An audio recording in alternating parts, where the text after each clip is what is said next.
We're wrapping up our series, Grace Changes Everything, today.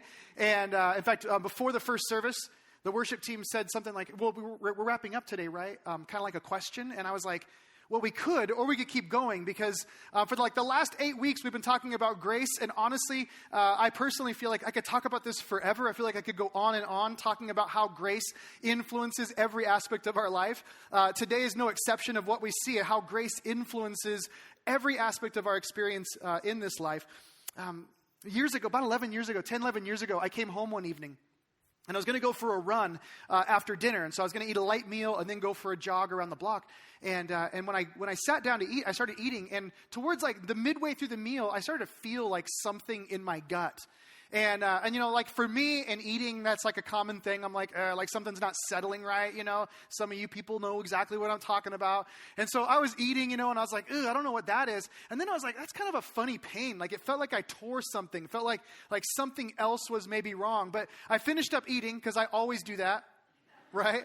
And so after dinner, I thought, all right, I'm just going to lay down and just chill for a minute. And so I went and laid on the floor, and I was like, okay, just give this a few minutes, let it process, and I'll be good. I can go for my run. And 10 minutes goes by, 20 minutes goes by, 30 minutes goes by, and this pain, this stomach thing isn't going anywhere. And so I started to get a little bit kind of concerned. Eventually I was just like, I'm not going for a run. Finally I just thought, I'm going to go to bed. I'll just go because that fixes everything. Amen.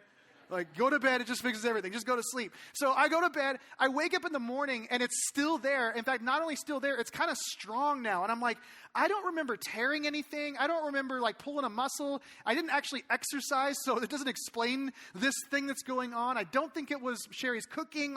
I was going through that list, you know. So finally I called the doctor, and the doctor said, no more monkeys jumping on the... No, just kidding. I called the doctor, and the doctor said, hey, I want you to go downtown or the Rockwood, you know, down there by the freeway. I need you to get a scan, MRI, whatever, CPR, whatever, that thing, you know, there's all these letters, I forget. I want you to go down there and get the scan, the whole thing, and then they'll let us know what's going on. So I was like, all right, cool. So I drive myself down there to that Rockwood, you know, down on 8th or whatever. And I go in, and they put me in the machine that makes everybody, even if you're not claustrophobic, feel claustrophobic. And they do the whole scan thing. And then I experienced something that very few people experience in life. I got out of the machine, and as I was kind of grabbing my keys and kind of putting myself together, the tech, the guy that was running the thing, comes out to me, and he goes, hey, would you mind holding on just a second before you go? That doesn't usually happen, right? Usually, you go in and get tested, and the tech's your doctor will be back with you in 7 to 9 weeks. Right? You're like, oh, okay, so it's not urgent. No, it is, but your doctor won't get back with you for 7 to 9 weeks. You're like, okay, good.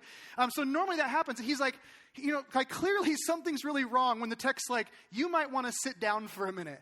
And so he sits me down in this chair, and I'm like, So he goes, he gets on the phone, and I can tell he's calling my doctor, which, when does this happen? So I call Sherry, and I'm like, whatever it is, it's good. This is good. Whatever's happening, I'm getting the best care ever right now. He hangs up the phone. He goes, we need you to get over to Sacred Heart now. You have an appointment. Your appendix is about to burst, and we need to remove it immediately. You are on the verge. If it doesn't in the next minute, it'll be a shock. And so I'm like, all right, cool. Never done this before. So I drive myself over to Sacred Heart. This was hilarious because he was like, do we have somebody to drive you? And I was like, no, I'll just drive myself. I drove here. I can drive there. I drove over, went to the front desk. I checked in like a hotel. I'm like, I've got a room, Brad Williams, you know. And the guy up front's like, well, let me get you a wheelchair. So I waited and waited and waited. Finally, I was like, hey, what floor is this whole thing going to go down on? And he goes, oh, you need to go, you know, the station's here, but you can't go up by yourself. I was like, watch me. So I go up. I come up to the nurse's counter. I'm like, yes, my name is Brad Williams. I have an appointment of some sorts for an emergency surgery. And she goes, what are you doing standing here? And I said, checking in? I don't know. I didn't know how to describe this. It was so weird. Do you need a credit card for incidentals? I don't know. So they rushed me in, and they take me in. I remember Sherry didn't even get there for the surgery. She was going to Costco. And I don't think I can make it. We got to get eggs. So I do the surgery, you know, and I come out, and, you know, that surgery, they just tore me open, you know, and gave me lots of drugs. That was basically how that whole thing went. And I woke up in the hospital, and it was just this crazy, surreal thing. I have vague memories. I said lots of embarrassing things, and then they let me go home. And the recovery at home, I experienced something that I'll never forget. I went home, and there was something that happened in my life. And see, leading up to that point, there were a lot of things going on. I tend to pack my schedule. I live a fairly busy life. I'm usually going all over the place, traveling, doing different things. 10 years ago, that was just as much the case as it was today. And at that point in my life, I found myself now stuck in my bedroom. I had a bunch of detective models that you buy in the grocery store. And those novels, I was just reading these novels and recovering, and I wasn't allowed to move and do all these things. And I suddenly had this moment where I realized I had been given a gift. All of the expectations that anybody had of me, all of the to-do items on my to-do list, anything that I thought I was going to get done, anything that was hanging over me, it was like somebody took a whiteboard, dry erase board, and just wiped all of those things clean, and I got a fresh start. It was like somebody hard reset the computer. They hit the easy button. All of a sudden, I was like, I got an excuse to not do anything, right? Anything I committed to, any expectation anyone has, anything that preceded this moment, it was like the slate was wiped clean. You know what I'm saying? All of a sudden we were now here and the past didn't matter. Not only that, and I don't know if this was still the drugs and their residual effect, but I also was really not concerned with the future.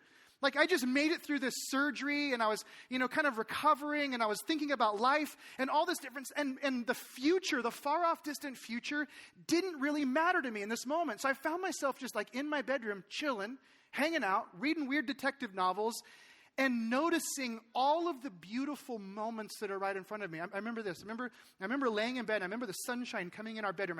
When I close my eyes and imagine this, I still remember it so clearly. I remember the sunshine just shining through our window, and I remember how brilliant it was. It was like a different kind of sunshine. I remember the plants outside of our window, our backyard, and just looking out there and being overwhelmed with all the detail and the green and just all the color. There was something happening where I was in the moment. The past didn't matter. The future was out of my perspective, and I was just caught up in the now. And in that point in time, at that moment right there, I realized something. This is the first time this ever hit me, and I want you to catch this morning. So many people are stuck in the past or paralyzed by the future, but very few are truly present in the moment. Are you with me in this? Very few people are present in the moment. Why? Well, because we have this tendency to get stuck in the past, right? We get stuck in all the things that have preceded this time that we're in right now. We have experiences, some of them good. Sometimes it's the glory days that we get caught up on. It's the good things that happened. It's the life that was so good at one point, we don't know it'll ever be repeated again. And so we constantly are going back and dreaming about back when we were or did or lived this sort of way. Sometimes we get caught in the past in a different sort of way. Sometimes it's the decisions that we made that we can't get over. For all of us, every one of us in the room, you know what all of us share in common? We messed up. We've all messed up. We've all made a decision at some point we regret, right? All of us can look back, and there are things that we decided to do that we wish we could go back and undo. And there are things we didn't do that we wish that we could do, like buy Apple stock when it was really low, things like that, right? We all have these things, right? We all have this stuff in our life where we look back and go, man, I really wish I would have done something different there. I really wish I would have made different choices. I know that there are things that are existing in my life because of a choice that I made back then. All of us have those sorts of things. Not only that, there are some of us, it's not even things we chose. It's just stuff in our past that happened to us, right? We didn't choose the house we were born into. We didn't choose the house we grew up in. We didn't choose the school we went to. There's just stuff that happened because we were born in this petri dish of a life and certain things took place, and we look back on our past and we go, man, I hate my past. But it's still affecting our present. See, that's common among humanity. The same thing happens with our future.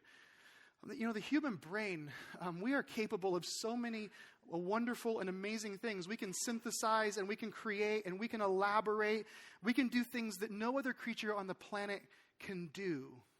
But that can also be our demise when we start to apply those gifts and talents to the uncertainty of our future. Because worry and fear and planning and control begin to stir up in our lives. All of those things can suddenly be the dominant thing inside of our heads. All of us can start to think about, worry about, plan about the future rather than live in the moment. And so it turns out that we have plenty of people around us, and maybe in this room, there are plenty of us that are living just consumed with our past. There are plenty of us that are living consumed with our futures. But what we lack today are people who are actually present in the moment. And yet here's what's ironic about this. If you think about the people in your life that you respect the most, think about the people you love to be with, think about the people in history that you admire the most, over and over again what you discover is that they're people who had this ability to be present in the now. Am I right? Like, think about the people you love being with. They're the people who, when they look you in the eyes and have a conversation with you, there's this sense of they're right there with you. They're not someplace else. They're present in the moment. When you think about the people who make a difference, the people who leverage their lives for good in the world, for flourishing, for other people, they're people who recognize the moment that's in front of them. So the question is this: how do you and I go from being people bogged down in our past to being people who are living in the present? How do we go from people who are worried about our future to being people who are living in the present? It turns out that grace affects this. No surprise, right? Grace changes everything. And it turns out that grace, the gospel, intersects our past so powerfully and speaks to our future so effectively that we are freed to live fully in the moment, in the present. Let me just say this again. If you're taking notes, you can write this thing down because I think it's worth remembering. Grace intersects with our past so powerfully and speaks to our future so effectively that we are freed, we are released to live fully in the present, to be present in the moment. That's what grace does. There's this verse that a lot of people quote around churches. And if you're not a church person, I'll let you know this. Church people like to choose favorite verses out of the Bible, which is always a puzzling thing to me. That's like parents choosing favorite children, which isn't okay. I know my parents have a favorite, but it isn't okay, right, for parents to choose favorite children. But people choosing favorite verses, I'm just like, why? Like, how do you choose one? But this is one of those that I always hear people quote. People are like, what's your favorite verse? And people say this one, and it's found in Jeremiah 29, verse 11. How many of you have heard this one before? Raise your hand, a few of you. Okay. It says this: "For I know the plans I have for you, declares the Lord. Plans for welfare and not for evil, to give you a future and a hope." I hear people say, man, that's such a powerful verse. I just carry that with me. I've tattooed it somewhere. I memorized it. I keep it in my car. Like, it's all like, and I got to say, if I had a nickel for every time that somebody said that was their favorite verse, I'd have a lot of nickels. Like, I'd be a very wealthy man because this is a very, very quoted verse in the Bible. But I often wonder this: when people quote this verse or say this is inspiring them or this has gotten them through a particular season, do they understand the context of the words that these verses fall in? Because if you understand when these words are spoken, if you understand how they're being spoken, if you understand the significance of the circumstances around them, it's more than just a cute statement. There is something powerful that happens to us, that happens to our past and our future, that allows us to live in the present when you understand what's happening around these verses. See, this verse, this whole idea of God saying, I have plans for you, plans to prosper you, to give you hope, that you would actually have a future. These words come in the middle of a desperate situation, in the middle of a crisis. The people of Israel, God's chosen people, as we read the Old Testament, the people of Israel had come into this situation where because of their horrible decisions, they were really facing their demise. For decades, they've been making decisions to wander away from God. They've been pursuing their own lives. They'd lived really separate from Him. They'd lived a different kind of life than what God had dreamed for them. And so their lives were just disintegrating. The nation of Israel was in unrest. It was an absolute mess. These decisions that they've made had had consequences. And in the early pages of this same book, Jeremiah, and if you look at chapter 1 and the chapters that follow that, you see that Israel is being conquered by a neighboring nation, the nation of Babylon. The Babylonian people are coming into Israel, and they are basically destroying their cities, they're burning their homes, and they're carrying off the people to live in the city of Babylon, to be assimilated into that culture, basically wiping them off the face of the planet. Their homes are destroyed, their cities are laid to waste, it's total catastrophe, and they become captives. Now, things are not obviously going the way that they expected them to go in their life. In fact, their worst nightmare has become a reality. And by the time you reach Jeremiah chapter 29, the people of Israel are they're living in a shanty town. They're living in a makeshift village outside the city of Babylon. They're living in this place, and they're in a sort of holding pattern. They're stuck in this place where they don't know what to do with their past because their past has all sorts of conflicting messages, and they don't know what to do with their future because they can't see that they have one. And so they're just sort of caught in the middle. They're just sort of biding their time. They've just decided to just live on the edges and never really engage.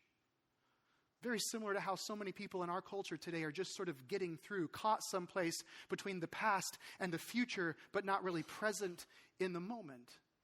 The people of Israel find themselves saying, well, now what? What do we do? And they're just in this sort of neutral space. They're just getting by. They're just kind of humming along. Now, why are they paralyzed? Why are they stuck? Well, they're stuck because they have a past. These people have a past, and that past has them stuck. The truth is, all of us have a past. All of us have a past.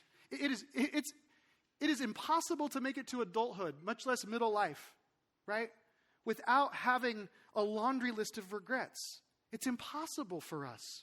Like, there are things that we chose to do, and there are things that maybe we didn't choose to do, but things that just happened to us that we would never choose for us. There are things in our life that we would call a past, right? There are things that have caused pain. There are things that have caused anguish for us. I know for me, there's stuff in my life. There are times when I look back on my story, and I can go back 20 years or 10 years or 2 years. I can look back at things in my life, and I go, man, I really hope, I hope that nobody ever discovers this thing about me. Like, there's stuff like, they're like stories from college, and I think, man, I hope that nobody ever hears. I hope no one at Summit ever hears that story about me in college, right? There's decisions that I made. There are things and conversations that I've had in my home with my wife where I think to myself, I hope nobody turned on a video camera so that we ever have to replay the words I spoke to my wife. There are things like that in my story. There are things I regret. There are things that I mean, just like all of you, there is stuff in my past that I go, man, I really regret those things taking place. All of us share that. You know that? Not one of us is exempt from those kinds of things. All of us have regret. But here's what we do with our past. We hide it. We stuff it. We suppress it.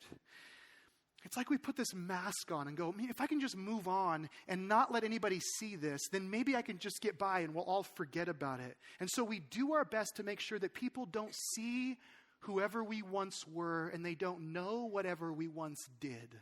That's how we live our lives. We don't want people to know who we were or what we did. And so we just put a mask on and we stuff it and we hide it and we trudge through our days. All the while, that outburst that we had with our kids, that wasn't about the kids. That's about something in my past, right? All that work that we engage in, that's not about integrity. That's about insecurity, isn't it? All of the pleasing, that's not about loving people. That's about being loved, feeling love. See, it turns out that our pasts are still influencing our present.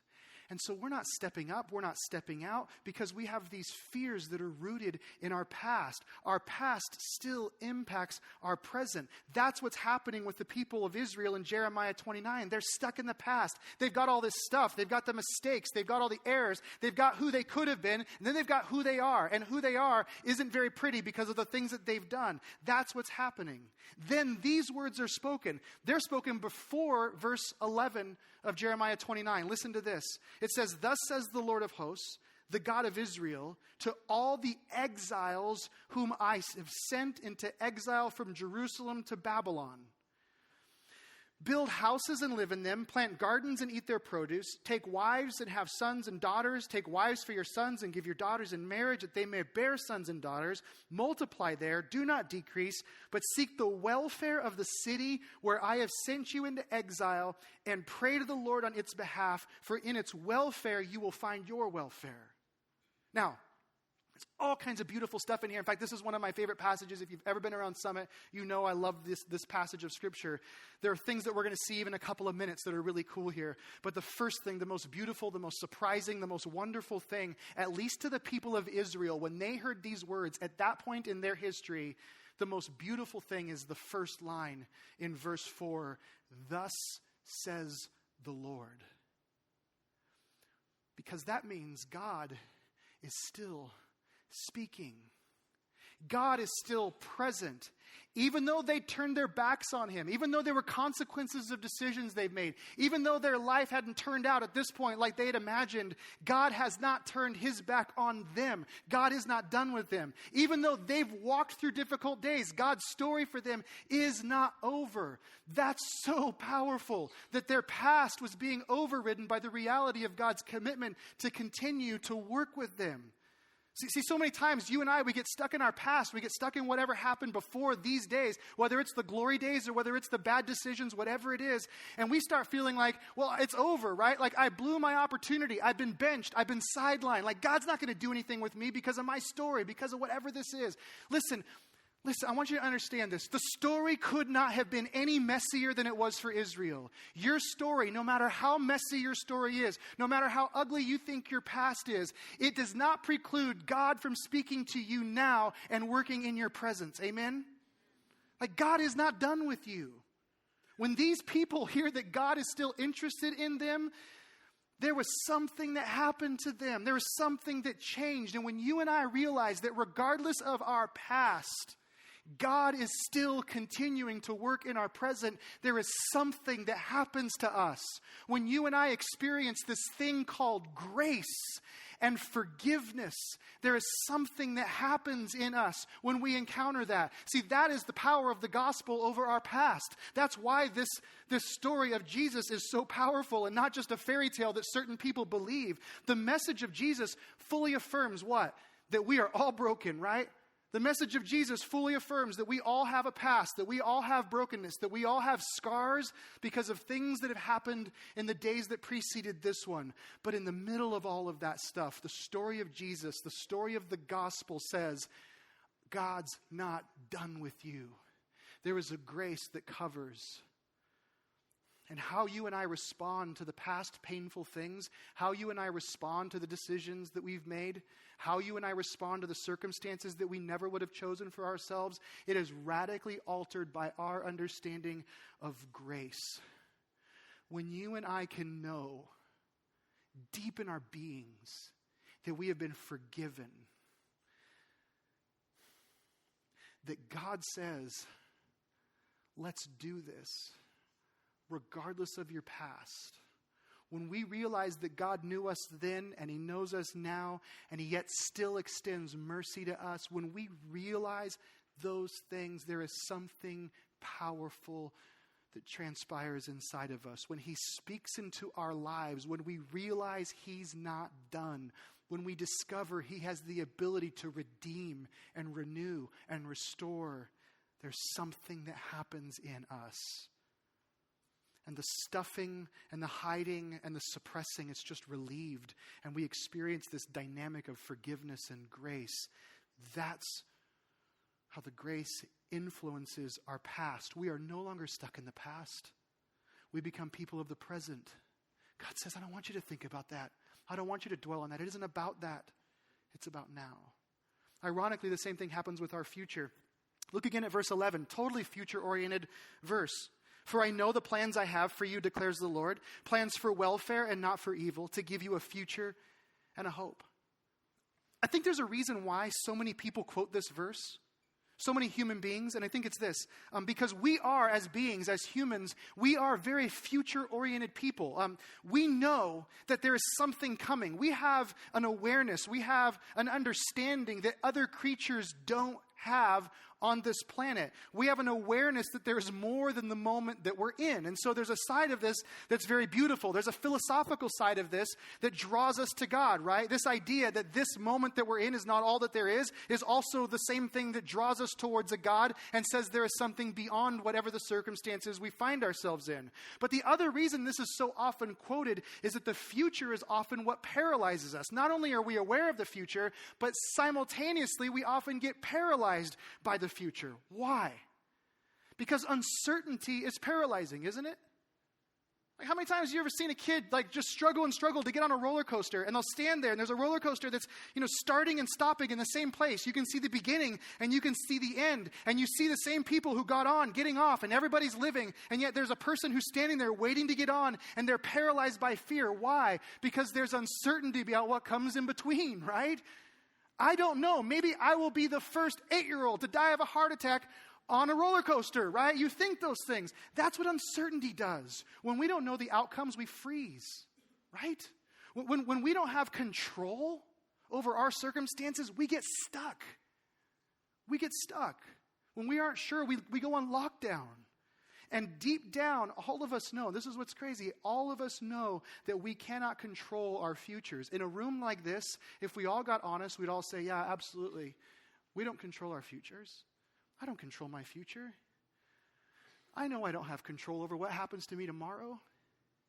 And yet, what do I do and what do you do? What do we all do? We do everything in our power to manipulate, to control, to shape our futures. Even though we know we don't control it, we spend our days working to eliminate uncertainty, saving so that we can establish predictability. We do our best efforts to try to guarantee control over our future, to the point where our future begins to drive our present. See, in the same way our past keeps us from being present, our future and our obsession with controlling it also simultaneously keeps us from living in the moment. We're so concerned about what happens next. I have this friend, every time I sit down with him to coach him, he's a pastor. He's a little older than me, and every time we sit down, I say, hey man, what questions are you asking that I can help you with? And every time he goes, well, I got 2 questions. You know the first one. The first question is, am I going to have enough money to retire? He saw it like some commercial somewhere, and he keeps saying it to me. I'm like, I'm not here to help you with that. And he's like, but you used to be a financial advisor. I'm like, no, go to a real financial advisor, not me, okay? Don't do that. And then we get to the questions. But he always brings this up. Why? Because there's uncertainty about his future, right? There's uncertainty. And there's so much uncertainty about his future that it drives his present. It drives my present. But what happens when we experience grace? In this whole series, what we've been talking about is this idea that whatever God does, he does not because of what we've done, but because of who he is. That's the nature of grace. Grace is not about my effort. It's not about my ability. It's not about my striving. It isn't about my religiosity. Grace is about God working on my behalf regardless of what I've done. And we experience God's grace. We experience his forgiveness. We experience new life in him apart from our actions and our work. That same grace, as we realize it applies to our future, liberates us from the paralyzing effects of trying to control it. When we recognize that God is in control, not just of our present, when we recognize that God was able to work through our past and work in our present despite us, we begin to acknowledge the same thing about our future. That's what's happening with the people of Israel in Jeremiah 29. It's like they're looking at their lives saying, listen, if God can work in this mess now, then I think I can trust him with my future. If grace can work powerfully in my past, how much more can it work in my future? See, there's this connection with the present and your future. There's a relationship, and it's not the relationship you'd think. There's this relationship that says when you and I begin to trust God with our future, we are freed to live fully in the present. And when you and I begin to live fully in the present, we move towards the future that God has set for us. So trust him with your future. And again, that makes us people of the present. And that was the point all along. Jeremiah 29:11 is preceded by these verses. We already read them. I want to read them again. I want you to listen to how he's describing this life lived in grace. He says in verse 5, build houses and live in them, plant gardens and eat their produce, Take wives and have sons and daughters. Take wives for your sons and give your daughters in marriage, that they may bear sons and daughters. Multiply there and do not decrease. But seek the welfare of the city where I have sent you into exile, and pray to the Lord on its behalf, for in its welfare you will find your welfare. Do you see what's happening here? It's about the here and the now. It's about being present in the moment. It's saying, listen, I know you have a past. Let's forget the past. And I know you have concerns about the future, but let's trust God with your future and let's live in the moment. Your past has been redeemed and a future is promised. And this present life of flourishing is inspired. That's what we're seeing here. So what does it mean to be present?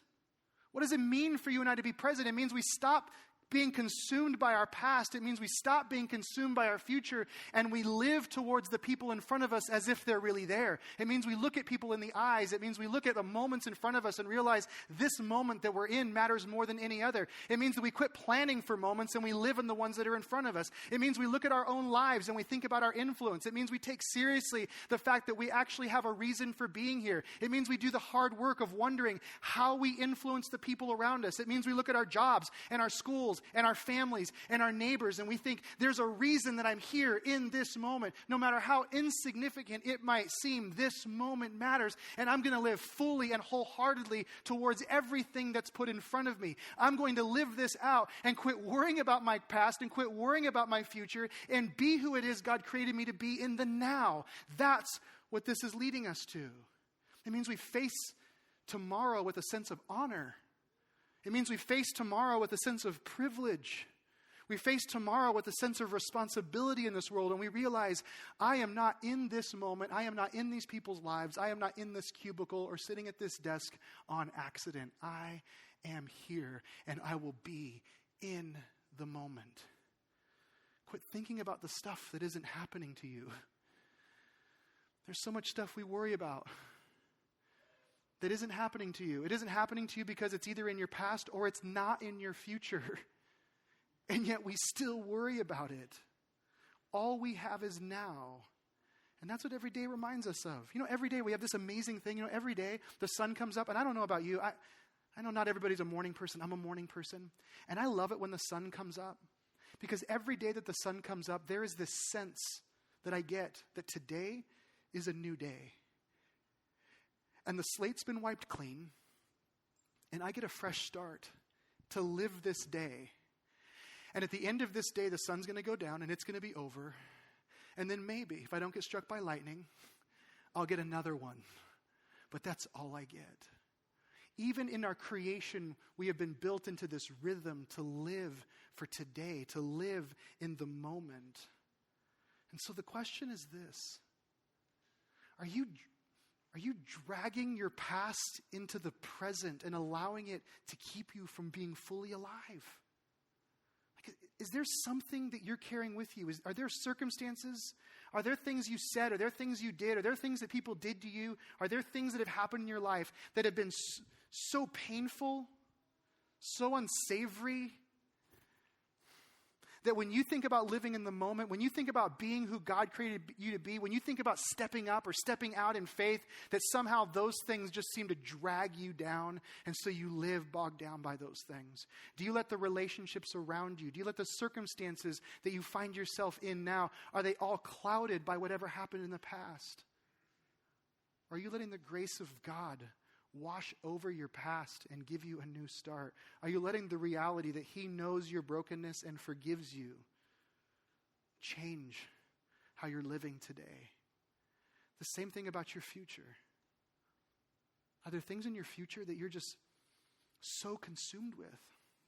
Is there stuff that you're worried about? Are there things that you can't get over? Do you spend too much time watching Fox News and wondering where this whole country's going? Are you consumed with worry and anxiety? Are you consumed with your money? Are you consumed with your kids, your family, whatever? What is it in your future that you're just looking out to and so worried about that it's keeping you from living in the moment with the people that are in front of you? Grace wants you to be in the moment. Grace says, listen, if God has your past and God has your present, He certainly has your future. Quit living towards that future in a way that describes you controlling it and let God redefine it for you? Are you present? Are you the kind of person who is present with the people around you? About a week ago, somebody sent me a video. And it was a video of a few friends and I climbing Mount Adams. And it was different segments, different moments of us climbing the mountain. And at one point, I caught a glimpse of myself telling a story around a campfire. And while I occasionally am forced to hear myself on iTunes or see a video that somebody has recorded and hear, I never see myself tell a story to a group of friends. And in that moment, I was sort of taken back. And as I looked at myself, I thought, I'm not who I think I am. Because when I'm off of this stage and I'm with my family or hanging out with my friends, the person I am is insecure because of my past and is uncertain about my future. But rarely am I present in the moment. And when I saw myself in this video, I thought, why do I not understand how much influence, how much impact, how much difference I can make in the most mundane of moments? And I realized it's because of my past and my future and how they're clouding me from living in my present. Jesus has come and given us grace so that we can be in the here and the now.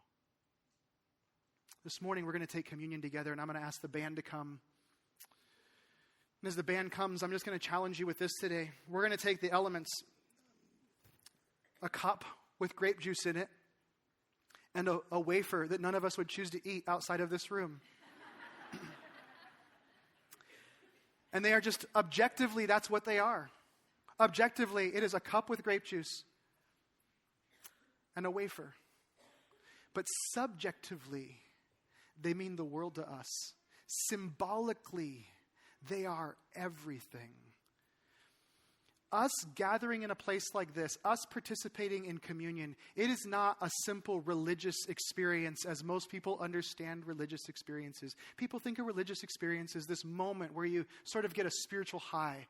Let me just say, we can have those kinds of experiences in all sorts of places. A true, genuine religious experience is not an experience. It's actually something that happens to us that alters every other experience that we have. When you and I participate in communion, when we acknowledge the gospel and what it has done for us in our past and what it does for us in our future, it is more than just a solitary moment of intimacy with God. It is literally us acknowledging the deepest of religious experiences, the one that changes all of life experience. All that we encounter is changed as a result of what Jesus did for us on the cross. And so with that, this morning, the ushers are going to come and they're going to distribute the elements. And I'm going to encourage you to hold them. And then take some time and examine your past, your future, the worries of your heart, the anxieties about your past. And ask yourself, am I letting what Jesus has done alter my reality in the present? Is he changing all of my experiences? If you hold on to those, I'll come back up and we'll take those things together. As the ushers come, let's pray.